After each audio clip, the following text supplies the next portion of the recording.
kali ini Sinar Maju akan mempersembahkan konten terbaru yaitu Sima Review yang nantinya akan mereview beberapa produk elektronik. Di tahun baru seperti ini pasti pengen dong upgrade barang-barang baru di rumah. Nih, kali ini aku akan ngerekomendasiin sebuah TV dengan fitur yang spektakuler dan juga harganya terjangkau. Ini dia, Smart TV LED 32 inch tipe M4300. Sebelum ke fiturnya, kita cek bodinya dulu.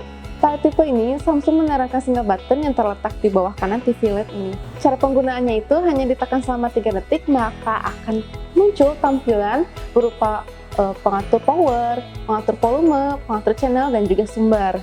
Nah, di tombol manual ini terdapat tombol power, itu untuk mematikan dan menyalakan TV. Kemudian di sini ada untuk penambah, di sini ada pengurang channel. Lalu di sini ada penambah dan pengurang volume, serta di sini ada sumber. Nah, sumber itu yaitu untuk switch antara DVD, atau HDMI dan USB. Nah, untuk memilihnya kita cuma ditekan sekali saja. Nah, setelah memilih hanya ditekan selama 3 detik, maka dia akan muncul tampilan sesuai dengan fungsinya. Oke, kita lanjut ke komponen TV ini.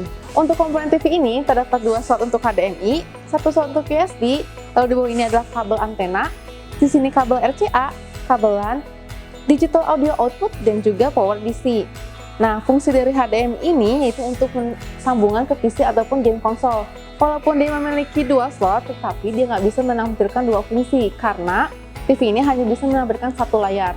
Lalu di slot USB ini, Sobat Sima bisa menampilkan file multimedia seperti memutar musik, memutar video, ataupun melihat gambar-gambar yang ada di USB.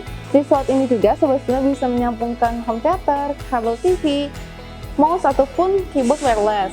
Lalu di sini ada slot untuk antenanya. Modelnya masih biasa, tetapi sudah mampu menangkap tayangan digital dan juga analog. Lanjut ke komponen RCA-nya, biasanya yang digunakan itu yang berwarna merah, putih, dan juga kuning. Itu untuk sambungan DVD player. Lalu di sini ada sambungan LAN, itu untuk sambungan internetnya. Jadi kalau menggunakan sambungan LAN ini akan lebih stabil internetnya dibandingkan menggunakan WiFi. Lalu di sini ada digital audio output. Jadi kalau Sobat Sima memiliki speaker bisa disambungkan ke sini. Tetapi kalau misalnya Sobat Sima mempunyai speaker yang masih konvensional seperti kabelnya masih merah putih ataupun jack 1, itu harus menggunakan converter optical to RCA. Lanjut ke slot terakhir, yaitu untuk slot powernya. Lalu yang terakhir ini adalah slot untuk sambungan listriknya. Nah, kabel listriknya sendiri untuk tipe Samsung ini terdapat adapter, jadi aliran listrik itu akan lebih stabil. Dan juga kalau misalkan TV ini dipakai terlalu lama, yang panasnya itu adalah adapternya nggak akan langsung ke TV-nya. Dan power source TV ini cukup hemat loh, hanya 48 watt. Lalu yang terakhir ini ada slot untuk pemasangan bracket. Tingginya 10 cm dan lebarnya juga 10 cm dengan dudukannya yang rendah. Karena berat dari TV ini cukup ringan. Desain dari TV Samsung ini terlihat ramping, minimalis, dan tergolong modern. Nah, untuk bezelnya ini yaitu dia berbahan plastik dengan ketebalan 2 cm. Untuk ukuran dimensinya dari kanan ke kiri sekitar 46 cm, tingginya 43 cm tanpa kaki, kalau menggunakan kaki menjadi 46,5 cm. Resolusi TV ini sudah HD dan juga hard panel, jadi kalau kita sentuh layarnya dia itu nggak akan ada bayangan. Untuk bodinya sampai di sini, sekarang kita ulik fiturnya. Nah, cara mengaktifkan TV ini sangat mudah, yaitu tinggal menekan tombol power yang ada pada remote.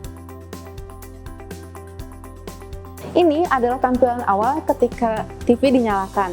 Pada tipe ini, Samsung menyediakan fitur Samsung Apps, yaitu untuk menyediakan beberapa aplikasi yang dapat diinstal di TV. Nah, ini adalah tampilan awal saat aplikasi Samsung Apps dibuka. Jadi, kita bisa menginstal beberapa aplikasi ini, tetapi tidak semuanya gratis. Di sini ada yang juga yang berbayar. Konten yang tersedia di Samsung Apps ini ada musik radio, ada video, olahraga, dan juga game. Sekarang kita coba untuk install musik dan radio. Di sini kita coba install untuk Spotify. Lalu kita install aja. Tunggu sampai beberapa waktu sehingga terdownload semuanya.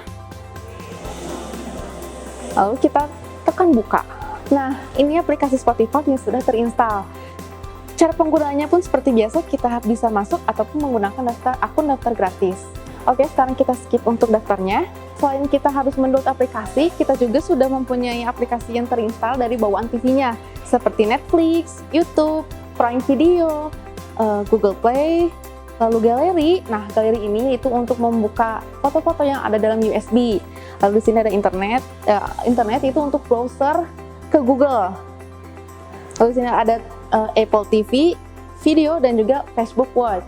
Ini adalah beberapa aplikasi yang sudah terinstal di dalam TV. Sekarang kita coba untuk internet TV-nya ya.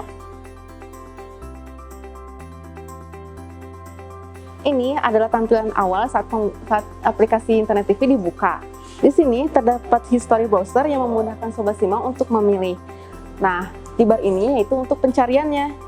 Nah, untuk inputan teks pencariannya harus dipilih satu-satu menggunakan remote TV. Kalau misalkan Sobat Simak mengalami kesulitan, Sobat Simak bisa menggunakan wireless keyboard. Jadi, browsing di internet TV ini tanpa batasan, seperti kita menggunakannya di PC ataupun di smartphone. Kita lanjut ke pengaturan TV ini. Di pengaturan TV ini terdapat aturan untuk gambar, suara, siaran, umum, dan juga dukungan. Sekarang kita coba untuk settingan gambarnya. Settingan gambar ini terdapat 3 pilihan, yaitu untuk modus gambar, pengaturan ukuran, dan juga pengaturan ahli. Nah, di modus gambar ini terdapat 4 pilihan. Di sini ada dinamis, yaitu untuk tampilan yang paling cerah, kemudian standar rada redup, lalu natural makin redup, dan di sini ada tampilan film. Nah, layarnya itu akan kekuning-kuningan nantinya kalau terlihat. Kalau Sobat Simak merasa tidak cocok dengan 4 mode ini, Sobat Simak bisa mengatur settingannya sendiri di pengaturan ahli. Di sini Sobat Simak bisa mengatur dari lampu latar, kecerahan, kontras, ketajaman, dan lain sebagainya. Jadi tergantung sesuai dengan kebutuhan Sobat Simak. Nah, sekarang lanjut ke mode suaranya. Di sini ada keluaran suara.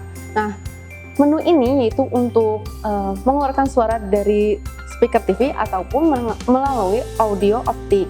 Di sini tuh bisa pasang home theater, kemudian soundbar, seperti itu. Jadi di mode suara ini terdapat 3 menu, yaitu standar, dioptimalkan, dan memperkeras. Nah, menu dioptimalkan ini akan memperkeras suara standar.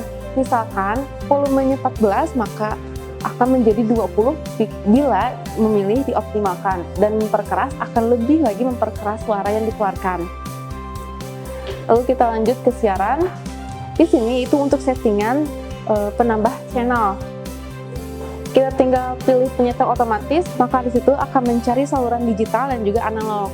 Bedanya, kalau analog itu dia mempunyai gangguan seperti bintik-bintik semut ataupun bayangan. Nah, kalau untuk digital itu akan clear. Lanjut ke settingan umumnya. Di sini tuh biasanya digunakan untuk settingan jaringan. Nah, jaringan ini biasanya kalau Sobat Simak ingin menghubungkan ke WiFi, bisa diatur di sini. Dibuka pengaturan jaringan. Di sini ada nirkabel dan juga kabel. Kalau untuk nirkabel yaitu untuk sambungan ke WiFi. Kita tinggal pilih jaringan WiFi-nya sesuai dengan kebutuhan. Lalu di sini ada kabel yaitu untuk sambungan internet menggunakan jaringan LAN. Jadi penggunaan internet menggunakan kabel akan lebih stabil daripada menggunakan WiFi.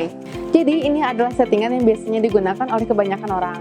Lanjut ke menu sumbernya. Di sini tuh untuk sambungan DVD player, USB, dan juga HDMI. Sekarang kita coba untuk sambungan HDMI-nya. Di sini ada menu TV dan juga PC. Kita alihkan ke PC. Ini sambungan PC ke TV. Jadi kalau Sobat Simak ingin tampilan layar laptopnya lebih lebar, bisa disambungkan ke TV. Setelah sambungan HDMI, kita coba untuk sambungan USB-nya. Di sambungan USB ini, Sobat Simak bisa memasangkan hard disk hingga 1 TB. Nah, dan di sini kita bisa memutar beberapa file multimedia seperti pemutar musik, atau pemutar video, dan juga melihat gambar-gambar yang ada di USB. Sekarang kita coba untuk play videonya. Oke, sekian review produk Samsung Smart LED 32 inch ini. Produk ini dapat dibeli di outlet Sinar Maju terdekat atau melalui website sinarmaju.co.id. Jangan lupa untuk follow Instagram kita di @sinarmajuid. Sampai jumpa Sobat Simak!